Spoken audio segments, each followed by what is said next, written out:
Supreme court نے جمعے کو ایک PIL مسترد کر دیا جس میں BBC انڈیا پر ہندوستان سے کام کرنے پر مکمل پابندی لگانے کا مطالبہ کیا گیا تھا، کیونکہ BBC نے گجرات فسادات سے متعلق انڈیا دی مودی کویسچن ڈاکیومنٹری بنائی تھی۔ جسٹس سنجیو کھنہ اور جسٹس MM سندریش کی بینچ نے ہندو سینا کے صدر وشنو گپتا اور ایک کسان بریندر کمار سنگھ کی عرضی پر سماعت کر رہے تھے۔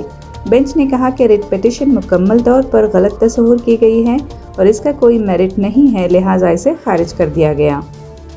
درخواست میں الزام لگایا گیا ہے کہ وزیر اعظم نریندر مودی پر بنائی گئی فلم ہندوستان کے عالمی عروج اور وزیر اعظم کے خلاف گہری سازش کا نتیجہ ہے، نریندر مودی کی شبیہ کو داغدار کرنے اور ہندوستان کے سماجی تانے بانے کو تباہ کرنے کے لیے ہندو مت مخالف پروپیگنڈا ہے۔ 2 حصوں پر مشتمل اس فلم کو BBC نے ہندوستان میں نشر نہیں کیا، لیکن ہندوستان میں 21 جنوری کو مرکز نے متعدد YouTube ویڈیوز اور ٹویٹر پوسٹ کو بلاک کرنے کے لیے ہدایات جاری کی جنہوں نے BBC فلم کے لنکس شیئر کیے تھے، یہاں تک کہ لوگوں کو سوشل میڈیا پر کلپس شیئر کرنے پر بھی پابندی لگا دی گئی۔ اس پابندی سے اپوزیشن پارٹیز کی جانب سے زبردست تنقید کی گئی اور آزادی صحافت پر حملہ قرار دیا گیا۔